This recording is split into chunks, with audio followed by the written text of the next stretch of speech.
Bueno, a continuación tengo el gusto de presentarles al doctor Marco Ramírez. Él es oftalmólogo pediatra, es jefe de servicio de oftalmología del Hospital Infantil de México Federico Gómez y es profesor titular del curso de alta especialidad de oftalmología pediátrica en el mismo hospital. El día de hoy nos trae la charla ¿Cuándo evaluar la miopía en mis hijos? Sea bienvenido, doctor. Muchas gracias. Sí, ¿qué tal? Buenas noches. Hoy les voy a presentar un tema muy interesante y que está muy vigente en estos momentos de pandemia.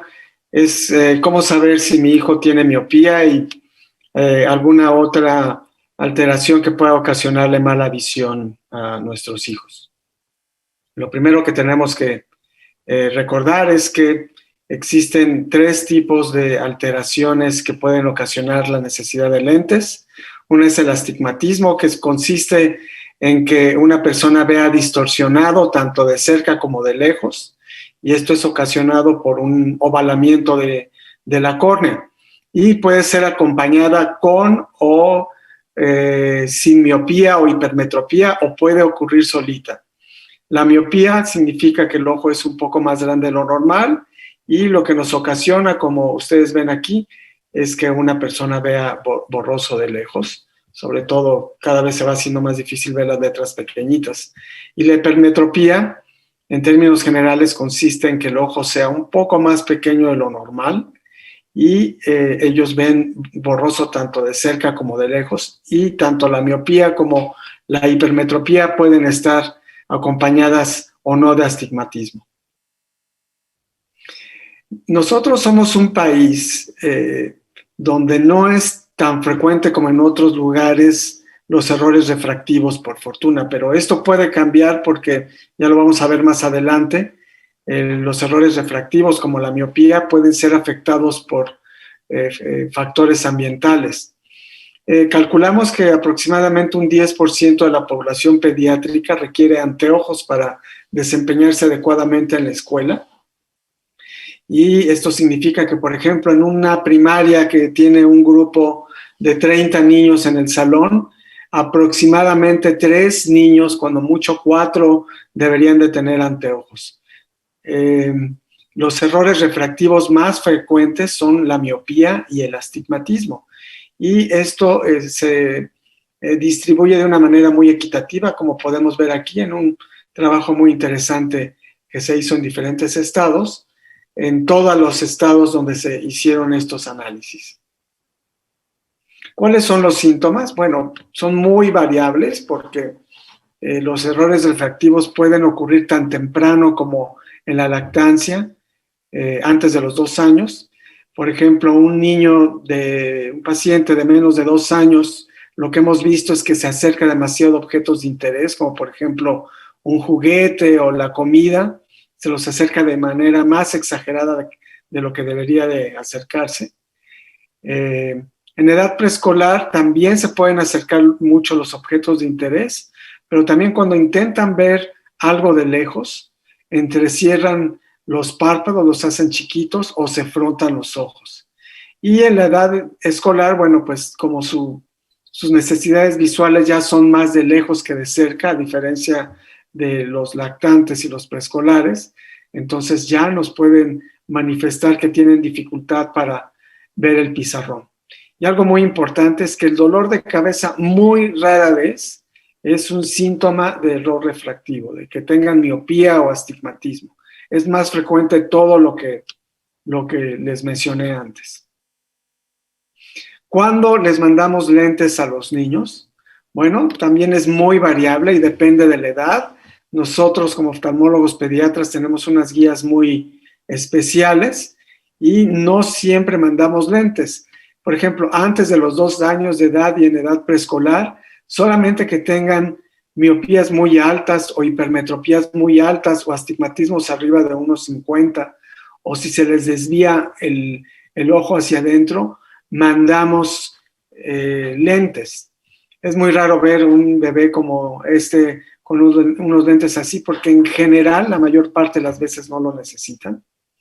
Y también hay que recordar que los prematuros tienen más tendencia a ser miopes, entonces algunos prematuros desde el año de edad ya les vamos a mandar lentes por miopía.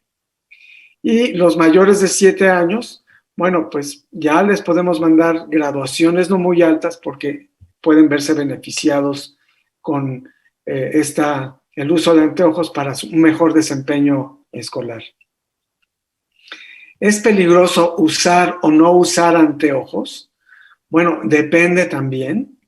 Es decir, cuando son graduaciones muy pequeñas y simétricas, es decir, que los lentes en el ojo derecho y ojo izquierdo son muy parecidos, realmente no hay tanto riesgo de que no se usen los lentes.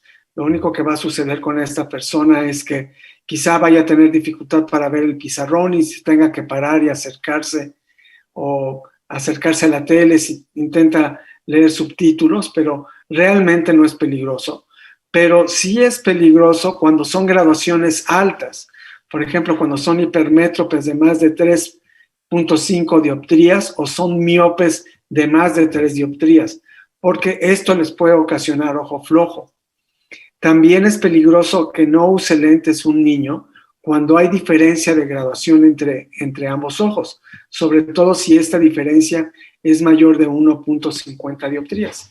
Y por eso es que es tan importante que los niños sean revisados, porque muchas veces este tipo de graduaciones o estas diferencias son completamente asintomáticos. Es decir, tienen síntomas muy leves y solamente cuando les empiezan a preguntar letras o en algún examen que hacen en un centro comercial, en una óptica, es cuando se dan cuenta de que uno de los dos ojos no ve bien. ¿Puede requerir un paciente anteojos aunque ninguno de sus papás lo necesite? Bueno, pues hay que recordar que la miopía, la hipermetropía y el astigmatismo tienen diferentes causas. Una de las más importantes efectivamente es la herencia.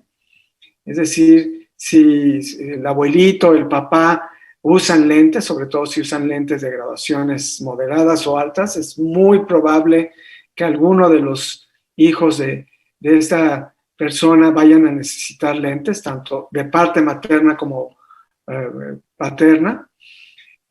También la etnicidad, por ejemplo, sabemos que los orientales son más miopes que la mayoría de la población.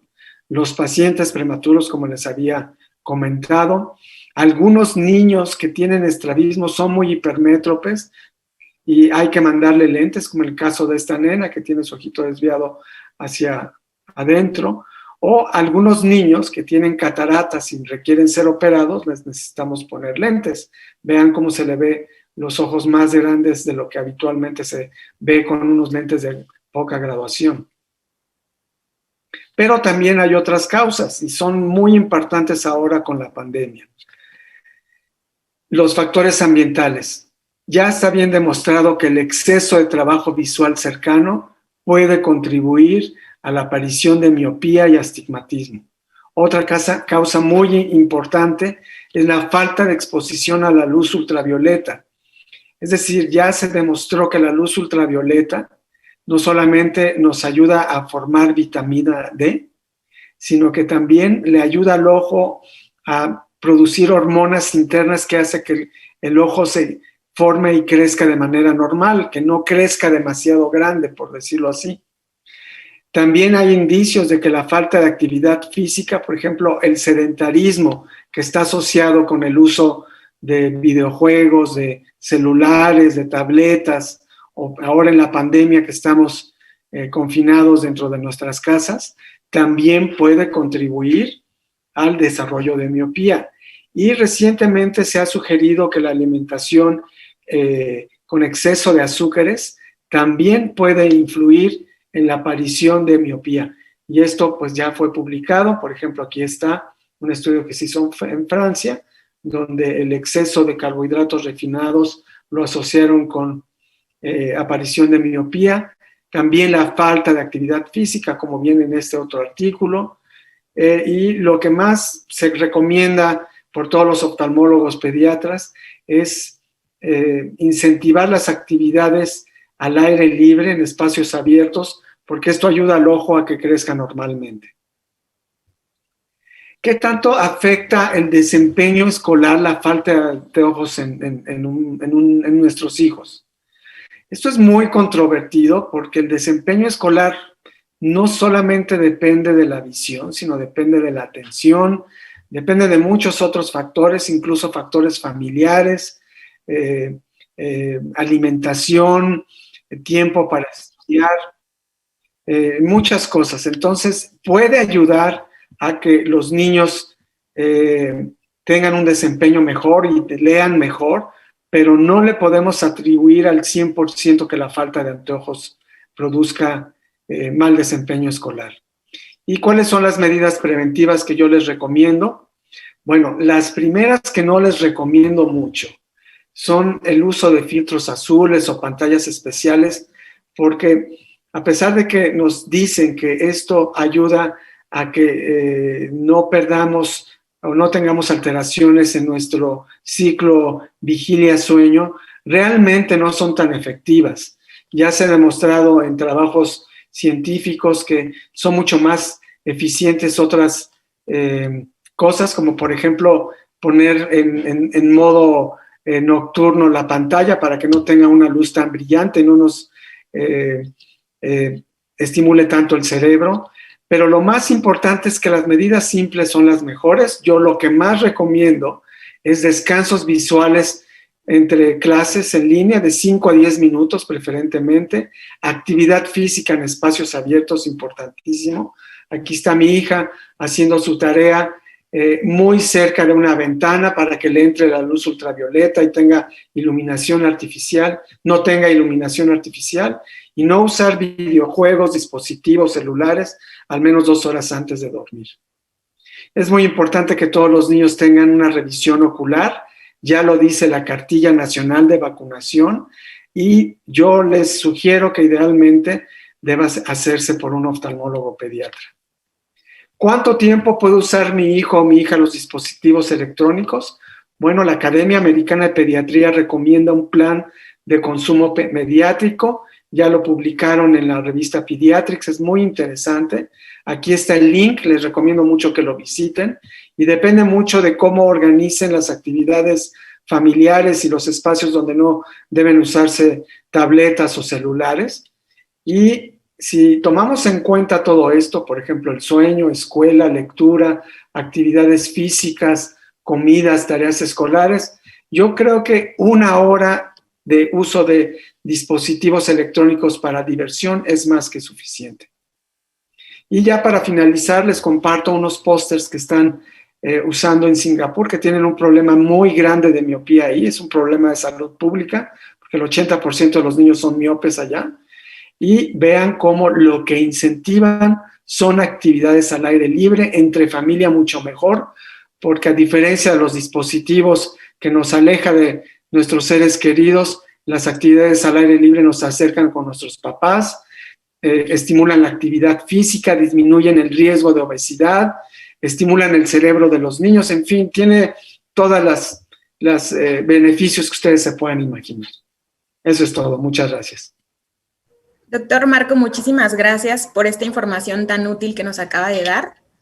No sé si nos pueda ayudar contestando un par de preguntas de la audiencia. Claro.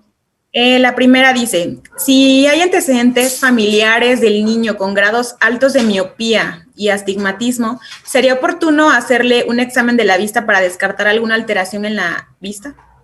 Sí, por supuesto que sí. Sobre todo, en primer lugar, porque la cartilla lo dice, y en segundo lugar, porque tiene el antecedente familiar. Es autosómico recesivo, es decir, tiene 25% de riesgo de tener esta miopía elevada o astigmatismo elevado. Y en una revisión ocular no solamente vemos si un niño necesita o no lentes, también vemos si tiene o no estrabismo, si tiene alguna alteración dentro de su ojo, si tiene diferencia de graduación entre un ojo y otro, y si su visión es adecuada para las actividades dependiendo de la edad. Por ejemplo, si está en preescolar, que sea su visión adecuada para preescolar, para primero de primaria, para tercero, etcétera, etcétera. Es muy importante. Ok, tenemos tiempo de otra más. Dice, ¿por qué en ocasiones se da más graduación en un ojo que en otro? ¿Se puede perder la visión del ojo que tiene más graduación? No sabemos por qué hay estas diferencias, pero lo más importante es encontrarlas lo más pronto posible. Yo pienso que un oftalmólogo pediatra puede encontrarla alrededor del año o 2 años de edad y ya desde esa edad empezar a tratarlas. Por eso es tan importante seguir las indicaciones de la cartilla y de sus pediatras para las revisiones oculares. Mil gracias, doctor. Muchísimas gracias por la información y por estar con nosotros esta noche. Claro que sí, las diapositivas están a disposición de todos ustedes. Se las mandé al doctor Barragán por si quieren tener una copia. Muchas gracias, doctor. Hasta luego.